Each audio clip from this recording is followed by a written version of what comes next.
Desde enfermedades tan leves que podrías haberlas tenido sin ni siquiera darte cuenta, hasta enfermedades tan graves que son una completa tragedia y que nadie quisiera pasar por ellas, aquí van las 10 enfermedades que pueden afectar tu cerebro, de la más leve a la más grave. Hola a todos, aquí habla Darwin Neurólogo. Empecemos. Antes que todo debemos aclarar que existe una muy variable presentación de cada una de estas enfermedades en los diferentes pacientes. Puede haber una enfermedad clasificada como leve que tenga una presentación muy grave en un paciente específico, o al contrario, una enfermedad muy grave con una presentación muy leve.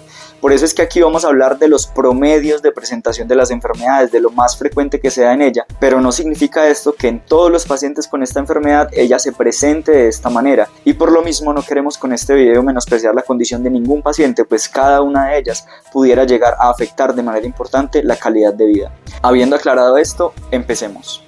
Enfermedad número 1. Cefalea tipo tensión. La cefalea tipo tensión es ese dolor de cabeza que muy probablemente tú has experimentado, que es leve, que no tiene características de migraña, es decir, no te molesta la luz, no te molesta el sonido, no te dan náuseas, no te da vómito. Es un dolor que no te impide realizar las actividades de tu vida diaria. Es ese dolor típico que te da cuando no has comido en la tarde, o cuando tienes un día muy estresado, o cuando recibiste mucho sol, con el que te puedes tomar un analgésico simple como un acetaminofén y te mejora. Es una condición extremadamente frecuente, hasta el 80% de la población ha presentado una cefalea tipo tensión en su vida. Incluso es la segunda enfermedad más frecuente en todo el mundo después de la caries, y por lo leve de la condición la mayoría de pacientes nunca consultan por esto. Enfermedad número 2, temblor fisiológico exacerbado. Aquí debemos saber algo que puede ser sorpresivo para cualquier persona, y es que todos nosotros temblamos, todos y cada uno de los seres humanos temblamos. Lo que pasa es que en la mayoría de los casos nosotros no alcanzamos a percibir ese temblor, que es un temblor normal o fisiológico. En algunas personas ese temblor se puede volver visible, y esto es lo que llamamos la condición de temblor fisiológico exacerbado. Es un temblor que todos tenemos, pero que se vuelve visible en algunas personas bajo ciertas circunstancias como no dormir bien, estar bajo una emoción fuerte, sea rabia, tristeza, emoción, alegría, miedo, el tomar mucho café, el cargar cosas muy pesadas, el tomar energizantes. Bajo estas condiciones, en algunas personas se puede ver un leve temblor cuando van a tomar objetos. Normalmente es un temblor que no afecta la funcionalidad, la capacidad de ser independiente por uno mismo, que no suele progresar mucho en el tiempo, y como es tan leve, los pacientes incluso pueden tampoco consultar por él, o incluso si consultan pueden no requerir tratamientos con medicamentos para esto. Sin embargo, lo pusimos como un poco más grave que la cefalea tipo tensión porque en algunos pacientes pudiera afectar sus relaciones sociales, pues es incómodo que otras personas los vean temblando cuando están nerviosos. Enfermedad número 3, migraña. La migraña es una enfermedad extremadamente variable, y pueden haber pacientes que estén muy afectados en su calidad de vida por la migraña, tener un dolor de cabeza muy frecuente e intenso, y estos son los pacientes que en promedio vemos en neurología. Sin embargo, también existen pacientes con migraña que tienen dolores de cabeza muy ocasionales, las migrañas episódicas de baja frecuencia, en donde tienen una crisis de dolor cada mes, cada 2 meses o cada 3 meses. La crisis de dolor se caracteriza por tener molestia con la luz, molestia con los sonidos, náuseas, vómito, y que hace que el paciente se quiera quedar quieto o acostado cuando tiene ese dolor. Al ser una enfermedad que da en crisis, que no deja daño cerebral a largo plazo y que puede ser no tan frecuente a pesar de sí ser muy molesta, la dejamos de tercera en esta lista. Enfermedad número 4, epilepsia. La epilepsia es la tendencia del cerebro a convulsionar a repetición, es decir, son pacientes que tienden a tener crisis epilépticas o crisis convulsivas de manera repetitiva. También es una enfermedad muy fluctuante, igual que la migraña. Hay pacientes que tienen crisis muy infrecuentemente, cada 6 meses, cada año, cada 2 años o una sola en su vida, pero también hay otros pacientes muy afectados por esta que pueden tener incluso muchas crisis en un mismo día, todos los días de su vida. En esta enfermedad, durante cada crisis, si el paciente tiene una crisis motora de las más frecuentes y típicas, puede caer al suelo, y en cada una de esas crisis puede tener el riesgo grave de presentar una lesión por un trauma, que lo atropelle un carro, que caiga por unas escaleras, cualquier lesión que incluso pueda llevarlo a la muerte, o puede tener una crisis convulsiva muy larga que lleva a daño cerebral a largo plazo, que se llama estatus epiléptico, o incluso en casos muy extraños de epilepsias poco controladas se puede presentar la muerte durante una crisis convulsiva, lo que se conoce como SUDEP o muerte súbita asociada a epilepsia. Por eso esta es la 4ª enfermedad en la lista de gravedad. Enfermedad número 5, enfermedad de Parkinson. Aquí empezamos a hablar de las enfermedades neurodegenerativas, es decir, de las enfermedades en las que el cerebro poco a poco se va dañando de manera progresiva y ya vamos a tener síntomas que son constantes durante todo el tiempo, no episódicos como en las enfermedades anteriores. Entonces, en esta primera enfermedad, la enfermedad de Parkinson, lo que ocurre es que se van a dañar unas neuronas de tu cerebro que se encargan de producir una sustancia que se llama dopamina. La dopamina la necesitamos para movernos de manera ágil, para no temblar, para no estar lentos. Y por eso es que en la enfermedad de Parkinson justamente estos son los principales síntomas. Un temblor, que es un temblor de reposo, es decir, se da cuando están las extremidades quietas, lentitud para moverse, bradicinesia y rigidez. Y esto es un cuadro que es lentamente progresivo. Al paciente poco a poco le va afectando cada vez más la movilidad, la capacidad de ser independiente por sí mismo. Y además de estos síntomas motores, la enfermedad de Parkinson tiene muchos otros síntomas no motores, como problemas del sueño, como trastorno del sueño REM, en que el paciente mientras está dormido habla dormido, pega puños o patadas, como hiposmia, pérdida del olfato, depresión, ansiedad, dolor crónico, disfunción eréctil, entre muchos otros síntomas. Afortunadamente a día de hoy hay muchos medicamentos que sirven para al menos tratar los síntomas de la enfermedad de Parkinson y hacer que el paciente mejore respecto a lo motor, respecto a la rigidez, la lentitud y el temblor, e incluso hay opciones de tratamiento avanzadas como cirugía de estimulación cerebral profunda o inyección subcutánea de apomorfina o una sonda duodenal de levodopa que hacen que los pacientes con enfermedad de Parkinson con el tratamiento se puedan mantener muy funcionales durante toda su vida. Enfermedad número 6, enfermedad de Alzheimer. La enfermedad de Alzheimer también es una enfermedad neurodegenerativa, pero en este caso se van a dañar unas neuronas que están principalmente en las estructuras denominadas hipocampos, que son la región del cerebro en que se almacena la memoria. Es por eso que en esta enfermedad los pacientes poco a poco van a ir perdiendo la memoria y la capacidad del pensamiento. Es una enfermedad que es lentamente progresiva y esa pérdida de la memoria le va a limitar al paciente actividades avanzadas como salir a la calle solo, manejar su propio dinero, tomarse solo sus propios medicamentos, pero con el paso del tiempo en los estadios más avanzados va a limitar incluso actividades básicas como bañarse por sí solo, cambiarse por sí solo o comer. Es por esto que la hemos clasificado como una enfermedad más grave que la enfermedad de Parkinson. Y adicional a esto, es una enfermedad en la que, a diferencia del Parkinson, no hay tratamiento para al menos mejorar los síntomas. Realmente no hay ningún tratamiento que pueda mejorar la memoria en los pacientes con enfermedad de Alzheimer. Los medicamentos que se dan son medicamentos que tienen la función de que la enfermedad progrese más lento, de enlentecer la progresión de la enfermedad, pero no existe ningún medicamento que pueda detenerla del todo o devolver al paciente al estado previo a la enfermedad. Enfermedad número 7, ataque cerebrovascular.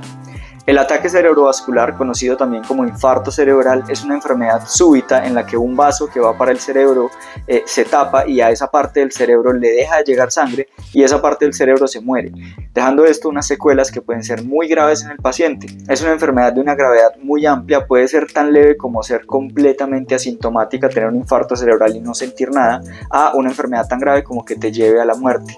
De hecho, el infarto cerebral es la segunda causa por la que más se mueren personas en el mundo y es una de las principales causas por las que las personas quedan discapacitadas, y dependiendo del grado del infarto cerebral puede tener secuelas tan graves como que quede completamente paralizado de un lado del paciente, que quede incluso completamente limitado para todas sus actividades, sin poder comer, bañarse o cambiarse solo, sin poder caminar o sin poder hablar.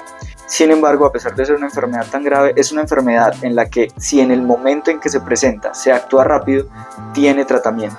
Por eso es muy importante que todos sepamos que si ustedes mismos o cualquier persona que ustedes conozcan presenta de un momento a otro un síntoma de infarto cerebral, es decir, queda débil de un solo lado del cuerpo, se le tuerce la cara hacia un lado, empieza a hablar enredado, a no poder hablar, deben acudir inmediatamente al servicio de urgencias, porque si ya acuden rápido se puede hacer el tratamiento que es la trombolisis o la trombectomía, y eso puede evitar que se dañe el cerebro y entonces evitar unas secuelas neurológicas para el resto de la vida.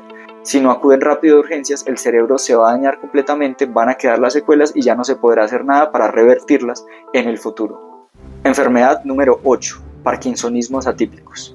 Ahora estamos tocando ya las enfermedades más graves que existen en toda la neurología, enfermedades muy catastróficas. Aquí entonces tenemos Para empezar, los parkinsonismos atípicos. Los parkinsonismos atípicos son más o menos como el hermano malvado de la enfermedad de Parkinson, porque son enfermedades que también tienen un parkinsonismo, es decir, también van a tener lentitud en el movimiento, rigidez y temblor. Sin embargo, son enfermedades que van a progresar muchísimo más rápido que la enfermedad de Parkinson. Cuando hablamos de parkinsonismos atípicos, no hablamos de una sola enfermedad, sino que son varias, principalmente tres, que son la parálisis supranuclear progresiva, el síndrome córtico-basal y la atrofia multisistémica. Cada una de ellas tiene algunas características, además de los síntomas del parkinsonismo, como que en la parálisis supranuclear progresiva hay caídas muy rápido desde el inicio de la enfermedad, inestabilidad para caminar y alteración para mover los ojos. En el síndrome córtico-basal hay principalmente una limitación para el movimiento de un solo lado del cuerpo, con una postura de contracción muscular sostenida llamada distonía de un solo lado del cuerpo, que puede ser tan asimétrica como llegar a poner un solo brazo completamente inmóvil, incluso llegando a que el brazo se pueda empezar a mover solo y no obedecer a la persona dueña del brazo, llegando a extremos en que el brazo incluso puede llegar a intentar realizar acciones que no son ordenadas por el dueño del brazo o agredir al propio dueño del brazo. Síndrome conocido como síndrome de mano alien, un síndrome muy curioso. O la atrofia multisistémica. En esta enfermedad se caracteriza por tener alteración del sistema nervioso autonómico, entonces el paciente tiene mareos muy intensos, subidas y bajadas de la presión muy graves. Todos estos parkinsonismos atípicos son progresivos rápidamente y para ellos no existe ningún tratamiento, incluso no existe tratamiento que mejore los síntomas. A diferencia de la enfermedad de Parkinson, estas enfermedades no mejoran con ningún medicamento y van progresivamente limitando al paciente cada vez más, incluso sus funciones básicas, hasta que llevan al paciente a la muerte. No se puede ser muy exacto con el pronóstico de vida de un paciente en cada enfermedad, sin embargo se dice que después del inicio de los síntomas la sobrevida promedio en los parkinsonismos atípicos es de 7 años. Enfermedad número 9, demencia de Creutzfeldt-Jakob. Si dijimos que los parkinsonismos atípicos son los hermanos malignos de la enfermedad de Parkinson, pues aquí en esta enfermedad vamos a encontrar el hermano maligno de la enfermedad de Alzheimer. La enfermedad de Creutzfeldt-Jakob o demencia por priones es una demencia que, al igual que en la enfermedad de Alzheimer, afecta la capacidad de la memoria y todas las otras capacidades del pensamiento, pero que es mucho más rápida para progresar. De hecho, se denomina una de las demencias rápidamente progresivas. En esta enfermedad de Creutzfeldt-Jakob, el paciente progresivamente va a empezar a perder no solo su memoria, sino el resto de funciones del pensamiento, el cálculo, la capacidad de planear, la capacidad de atención, y adicional a todo el problema del pensamiento va a empezar a tener otros síntomas como problemas del movimiento, movimientos anormales, brincos llamados mioclonías o crisis convulsivas. Esta enfermedad tiene una causa muy curiosa porque se produce por una estructura que está justamente entre el límite de la vida y la muerte. Es por una proteína llamada prión. Este prión entonces parece ser una estructura que no está viva porque si no tiene contacto con ninguna célula no tiene ninguna capacidad ni característica vital. Sin embargo, cuando esa proteína tipo prión llega a tener contacto con una célula, específicamente con una neurona, sin tener material genético empieza a poder replicarse a sí mismo y empieza a replicarse, dañando así por dentro esta neurona e infectando las neuronas que están alrededor, comportándose así como realmente un ser vivo, como lo haría por ejemplo un virus. Por eso se dice que esta proteína priónica, siendo aún más básica estructuralmente que los virus, está justamente en el límite entre los seres vivos y la materia muerta. Esta es una enfermedad catastrófica y después del inicio de los síntomas los pacientes solo llegan a vivir en promedio 6 meses. Enfermedad número 10, esclerosis lateral amiotrófica. Hemos llegado así a la última enfermedad, la que hemos denominado la enfermedad más grave de toda la neurología, la conocida esclerosis lateral amiotrófica o ELA. Esta es una enfermedad como las anteriores también neurodegenerativa, pero específicamente las neuronas que afecta esta enfermedad, las que se van dañando, son las neuronas que se encargan del movimiento, las motoneuronas. Entonces es una enfermedad que es neurodegenerativa, pero puntual y específicamente de las motoneuronas o las neuronas del movimiento. Eso implica que entonces el paciente va a empezar a presentar una debilidad que es progresiva, en la que poco a poco va perdiendo la fuerza de sus piernas, de sus brazos, y progresivamente llega a perder incluso la fuerza para hablar, por lo que se produce una disartria muy marcada, la fuerza para tragar los alimentos, por lo que se produce una disfagia muy marcada, y finalmente pierde la fuerza de los músculos para respirar y termina ahogado, sin la capacidad de respirar, por lo que fallece. Es una enfermedad catastrófica en la que se va apreciando delgadez progresiva de los músculos brincan debajo de la piel, lo que llamamos fasciculaciones, y es una enfermedad que lastimosamente es progresiva y no tiene ningún tratamiento que pueda detener la progresión de esta enfermedad. Solo existen algunos pocos medicamentos aprobados que lo que hacen es retrasar la llegada a requerimiento de un ventilador mecánico en 1 o 2 meses, como el Riluzol. Lo que hace que denominemos esta enfermedad como una de las más graves de la neurología es que, además de todos estos síntomas de debilidad en todo el cuerpo, es curioso que la parte mental, la parte cognitiva, la capacidad de pensar en general en la mayoría de pacientes se mantiene completamente normal. Es decir, el paciente se va dando cuenta de todo lo que le va ocurriendo progresivamente, a diferencia de las enfermedades anteriores en las que el paciente pierde la conciencia de su propia enfermedad. En esta enfermedad el paciente se da cuenta de todo, incluso hasta el final de la enfermedad. Es por eso que es una enfermedad tan grave y catastrófica. Después del inicio de los síntomas, en promedio, los pacientes con esclerosis lateral amiotrófica viven aproximadamente 2 a 3 años. Sin embargo, existen casos en que fallecen mucho más rápido, tan pronto como 6 meses, o casos que han llegado a vivir mucho tiempo. El 10% de los pacientes pueden vivir más de 10 años, e incluso se conoce el famoso caso del científico Stephen Hawking, que logró teóricamente vivir con esclerosis lateral amiotrófica durante 55 años, aunque algunas personas consideran que pudo haber tenido otra presentación de una enfermedad parecida llamada primaria. Eso ha sido todo. Esas fueron las 10 enfermedades que pueden afectar tu cerebro, de la más leve a la más grave. Si quieres saber un poco más de la enfermedad que se puede confundir con la más grave de todas, la esclerosis lateral primaria, que se confunde con la esclerosis lateral amiotrófica, te dejo este video sobre ella.